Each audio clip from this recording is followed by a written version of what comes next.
जय संविधान, जय भीम, महात्मा गांधी की जय, गोडसे मुर्दाबाद।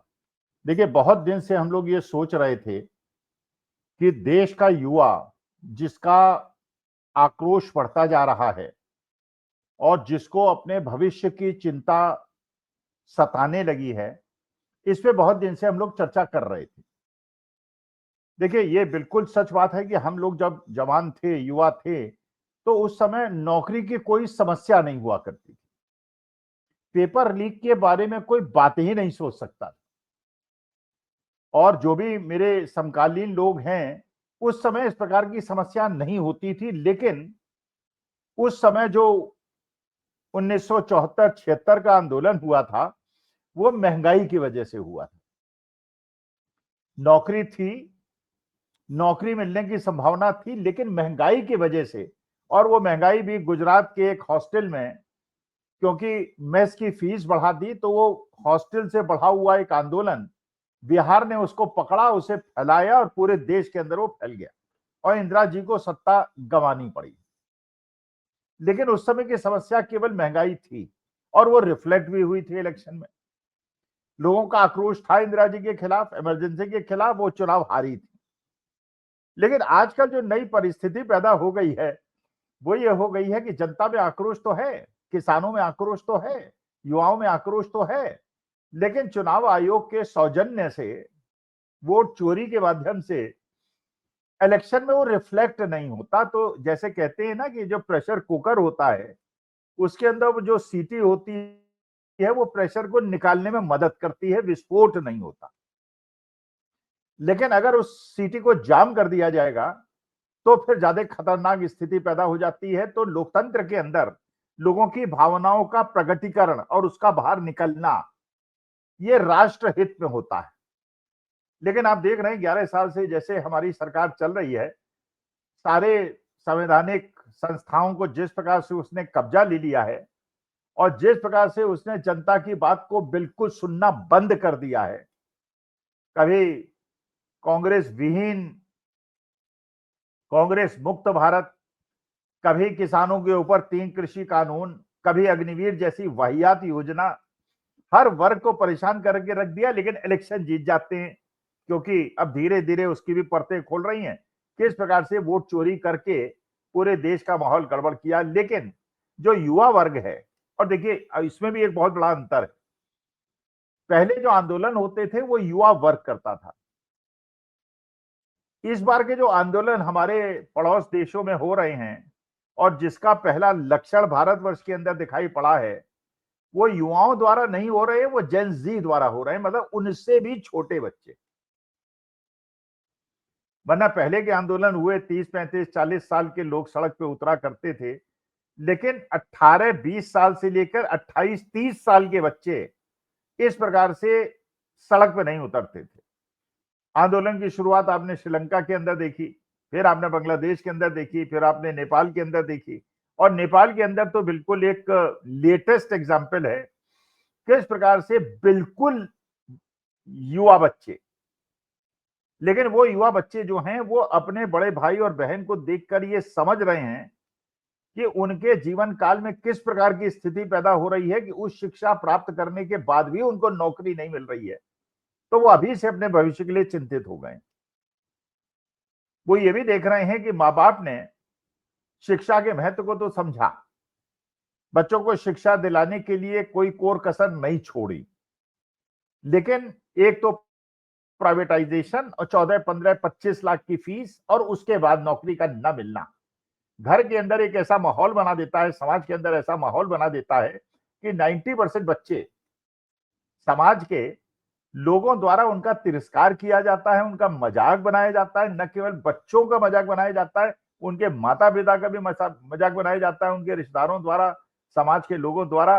ये बड़े बने थे इनको आईएएस बनाने के लिए, पीसीएस बनाने के लिए, और ये तो देखिए सड़क पे आ गए, इनको तो नौकरी नहीं मिल रही, 25 लाख का लोन उठा रखा है, ये कहां से इसको पे करेंगे।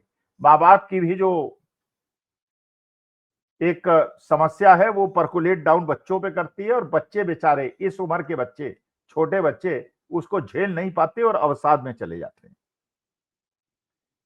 तो पहले तो आपने नेपाल में देखा। अच्छा, नेपाल के जो आंदोलन की शुरुआत आपको पता है कि वहां भी इसी प्रकार से नेपाल के जो सरकार थी, ओली साहब थे, केपी शर्मा ओली, उनको ये लगता था कि वो बहुत ज्यादा लोकप्रिय नेता हैं और वो जो करेंगे लोगों को उसे स्वीकार करना होगा। कई जगह उन्होंने अहंकार में आके ऐसी बातें में कही थी, मेरा नाम केपी शर्मा ओली है और जो मुझे हटाने की कोशिश करेगा वो हट जाएगा, खुद मिट जाएगा। और इसी आवेश में आके उनके जो भ्रष्टाचार के मामले थे वो सोशल मीडिया पे लहराने लगे, सोशल मीडिया पे डिस्कशंस होने लगे। अब ये भी किसी भी आदमी को जो लोकतांत्रिक रूप से चुनाव हुआ हो लेकिन उसे तानाशाही ज्यादा पसंद हो, तो केपी शर्मा ओली साहब ने सोशल मीडिया पे बैन कर दिया, यूट्यूब पर, फेसबुक पर, इंस्टाग्राम पर। उन्होंने सोचा कि शायद ये जो बंदिश लगाएंगे इससे युवा अपनी बात नहीं कह पाएंगे, सोशल मीडिया उनका विरोध नहीं कर पाएगा, जनता तक बात नहीं पहुंच पाएगी और वो शासन करते रहेंगे। लेकिन अचानक युवा सड़क पे उतरे, लाखों की संख्या पे उतरे। पुलिस और आर्मी उनको नहीं रोक पाई, रोक पा भी नहीं सकती, क्योंकि यंग बच्चे जो होते हैं वो हर पुलिस और आर्मी वाले के घर में उसके बच्चे होते हैं और वो इस प्रकार से नशंस रूप से हत्या नहीं कर सकती। और यहां पे केपी शर्मा ओली ने जो सबसे बड़ी गलती कर दी, वहां गोली चलवा दी और लाठीचार्ज करा दिया और कई लोगों की मौत हो गई। आंदोलन और भड़क गया। उसके बाद प्राइम मिनिस्टर को भी पद छोड़ना पड़ा। फिर उसके बाद किस प्रकार की आपने देखा, भगदड़ हुई, मिनिस्टर्स की पिटाई हुई, बिल्डिंग जली, सब कुछ हुआ। लेकिन हम लोग भगवान से ये कामना कर रहे थे कि स्थिति भारतवर्ष के अंदर न हो, क्योंकि भारतवर्ष के अंदर जो भी आज की तारीख में अवस्थापना है वो भारत देश की है, भारत माता की है, तो उसका नुकसान नहीं होना चाहिए। इसलिए गांधीवादी अहिंसात्मक तरीके से सब लोग अपना विरोध दर्ज कर रहे हैं। लेकिन सरकार के प्रति जो वितृष्णा है, सरकार के प्रति जो आक्रोश है, सरकार उसको दबाकर वही गलती कर रही है जो नेपाल के अंदर हुई। और आपने देखा सोशल मीडिया को दबाने के लिए भारतीय जनता पार्टी सरकार ने किस प्रकार से दमन का सहारा लिया, लोगों को जेल के अंदर बंद किया, बिना सुनवाई के, बिना चार्जशीट के 3-3 4 साल जेल में रखा और वो हर हथकंडे अपनाए जो नेपाल के अंदर केपी शर्मा ओली करना चाह रहे थे। यहां भी सोशल मीडिया पे बंदिश लगाई गई, रीच कम कर दी गई, बड़े बड़े पत्रकारों के चैनल्स को बंद कर दिया गया, एफआईआर लिखा दी गई। अध्यापकों के लिए जो कहते थे कि बच्चों को पढ़ना चाहिए, कावड़ नहीं ढोना चाहिए, और पत्रकारों पे एफआईआर लिखाई। उन्होंने सोचा कि लोग डर जाएंगे, लोग दब जाएंगे। लेकिन इस प्रकार का दबाव एक दबाव को, प्रेशर को और ज्यादा बढ़ा देता है। अच्छा चलिए, नेपाल है, बांग्लादेश है, श्रीलंका, इन देशों की देखिए परिस्थिति भारतवर्ष से बिल्कुल अलग है। इन देशों का जो पड़ोसी देश है, इनका जेंजी जो है वो एक ही प्रकार का जेंजी है। उनकी विशेषता करीब करीब एक जैसी है, एक ही कल्चर है, एक ही भाषा है, एक ही खान पान है, सब कुछ एक जैसा है, सभ्यता संस्कृति एक प्रकार की है। भारतवर्ष के अंदर ये चुनौती भी है, इसके फायदे भी हैं, इसके नुकसान भी हैं कि भारतवर्ष का जो जेंजी है इसका एक अलग अलग सेगमेंटेशन किया जा सकता है। तमिलनाडु का जेंजी अलग प्रकार से सोचता है, महाराष्ट्र का अलग प्रकार से सोचता है, मध्य प्रदेश का अलग प्रकार से सोचता है, कश्मीर का अलग सोचता है, अपने बंगाल का अलग सोचता है, बिहार यूपी का अलग तरह से सोचता है, गुजरात का अलग तरह से सोचता है। अच्छा, उन स्टेट्स के अंदर भी जो हमारे यहाँ कास्ट कैरेक्टरिस्टिक्स हैं और रिलीजियस कैरेक्टरिस्टिक्स हैं और बारीकी चीजों, तो बहुत सारे सेगमेंटेशन हैं। अच्छा, इसके फायदे भी हैं, इसके नुकसान भी हैं, क्योंकि नेपाल के अंदर तो उनकी एक ही डिमांड थी और उस डिमांड पे सब लोग भड़के और वो सड़क पे आ गए और फिर आंदोलन हुआ, उन्होंने सरकार बदल दी। भारतवर्ष के अंदर क्योंकि जेंजी का जो श्रेणी है और जो उनका प्रकार है वो अलग अलग प्रकार का है, तो ये जो आंदोलन होगा इसके कारण अलग अलग होंगे और वो कारण अलग होंगे तो उनका सॉल्यूशन भी अलग अलग होगा। तो ऐसा नहीं है पूरे हिंदुस्तान में एक ही प्रकार का आंदोलन होगा, हर जगह आंदोलन होगा और एक ही समस्या होगी, उस समस्या का एक ही समाधान होगा। अब आपने देखा जैसे लेह लद्दाख के अंदर जेंजी सड़क पे आ गए, हजारों जेंजी आ गए, किसी ने नहीं सोचा था कि आ जाएंगे। उन्होंने भी उस प्रकार की घटना को अंजाम दिया जो नेपाल के अंदर हुआ था। और आप जानते हैं लेह लद्दाख भारतवर्ष का सबसे ज्यादा शांतिप्रिय इलाका है। वहां या तो बौद्ध रेजिडेंट्स हैं या मुसलमान हैं। भारतीय जनता पार्टी सरकार ने वहां भी कोशिश की थी कि इन लोगों को डिवाइड किया जाए, बौद्ध को अलग किया जाए, मुसलमानों को अलग किया जाए और फिर अपना राजनीतिक खेल खेला जाए। आपको ये भी पता है कि सोनम वांगचुक जो बहुत ज्यादा गणमान्य व्यक्ति हैं वहां के, जिन्होंने एक यूनिवर्सिटी एस्टेब्लिश की है और जो बार बार कहते रहे कि चीन हमारे यहाँ घुसा चला रहा है लेह लद्दाख के अंदर और हमारे लोगों को रोक रहा है, और यहां तक कि बहुत बड़े गांधीवादी पहुंच वाले आदमी और जितने भी आज के तारीख में यूनिवर्सिटीज हैं उनको रिकॉग्नाइज करती हैं सोनम वांगचुक को एक बहुत ही बड़े बुद्धिजीवी के रूप में, और उनके नाम से बहुत सारी यूनिवर्सिटी के नाम से बहुत सारे पेटेंट्स। आपको याद होगा जो आमिर खान की 3 इडियट पिक्चर बनी थी वो भी सोनम वांगचुक पे बनी थी। उस सोनम वांगचुक की यूनिवर्सिटी का जमीन का पट्टा कैंसिल कर दिया क्योंकि वो गांधीवादी आंदोलन के बाद अपनी बात खुल के कहते थे। उन पे ईडी सीबीआई की रेड करा दी, वो भूख हड़ताल पे बैठ गए, हजारों लोग उनके साथ बैठ गए और बच्चे ये जेंजी उसको देखते रहे। जेंजी ये भी देखते रहे कि किस प्रकार से जम्मू एंड कश्मीर एक स्टेट था, डेमोक्रेटिकली इलेक्टेड एक चीफ मिनिस्टर हुआ करता था, बिना बात के वहां पे विधानसभा को भंग करके पहले महबूबा मुफ्ती के साथ सरकार बना के, चीफ मिनिस्टर उनको बनवा के, अपने मिनिस्टर्स बनवा के, अचानक सपोर्ट विड्रॉ करके, प्रेसिडेंट रूल लगा के, और उसके बाद धारा 370 हटाते प्रदेश को 3 भाग में बांट दिया गया। जम्मू कश्मीर और लेह लद्दाख अलग अलग यूनियन टेरिटरीज बना दी गई, और इससे लेह लद्दाख के लोग तो परेशान हो ही गए, कश्मीर के लोग तो परेशान हो गए, जम्मू के लोग भी परेशान हो गए। कहां तो स्टेट की फैसिलिटी हमारे पास थी और कहां हम यूनियन टेरिटरी बन गए।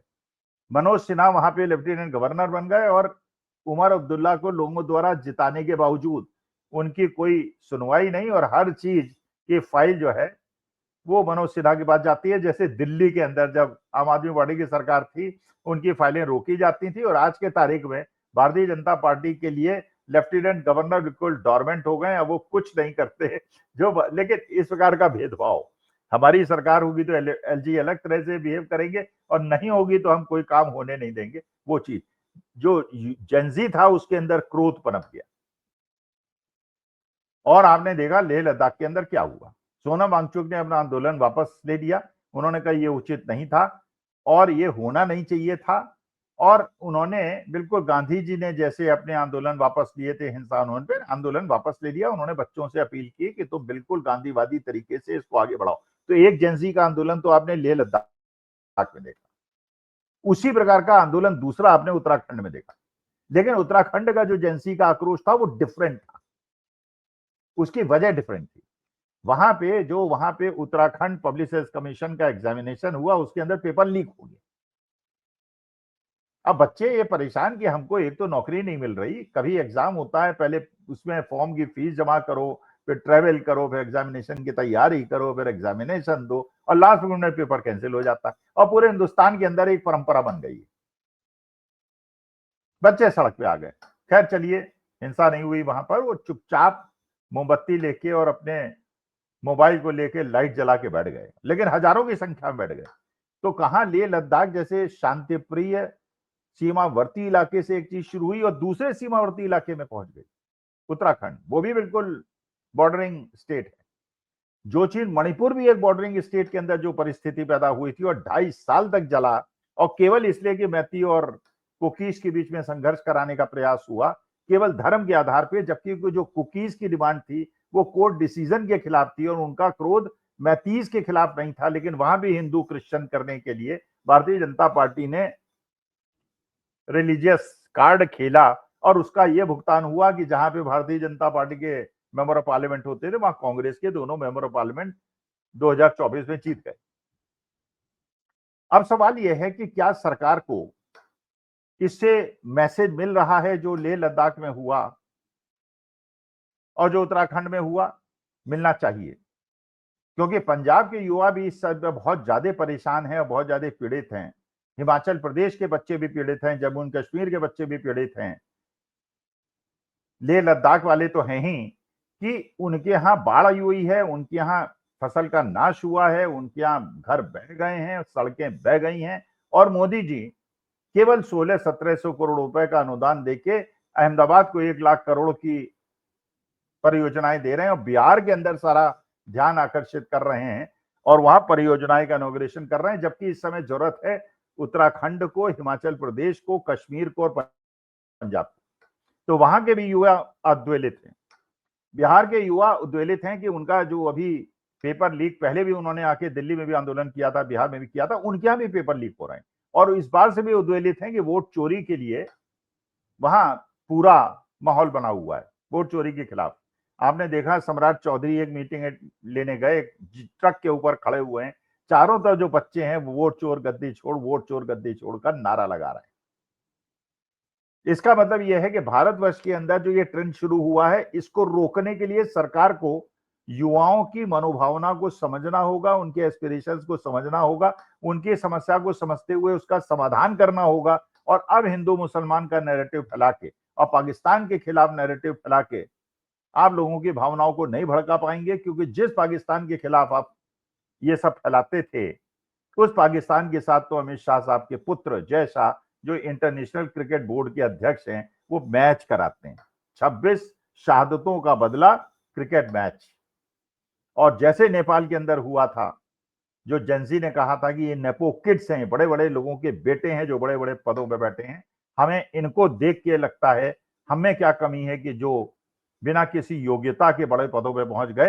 तो अमित शाह साहब को भी जब वो डायनेस्टी की बात करते हैं, परिवारवाद की बात करते हैं, तो अपने बेटे की तरफ भी देख देना चाहिए और जनता के आक्रोश को समझते हुए पेपर लीक न हो, बेईमानी न हो, सारा नेपोटिज्म न हो, हर जगह आरएसएस के, बीजेपी के लोगों को न बिठाया जाए, वरना जो आंदोलन होगा, क्योंकि जेंजी की अलग अलग प्रकार हैं, अलग अलग चीजों के लिए होगा और उसको हैंडल करना बहुत मुश्किल हो जाएगा, जो राष्ट्र हित में नहीं होगा।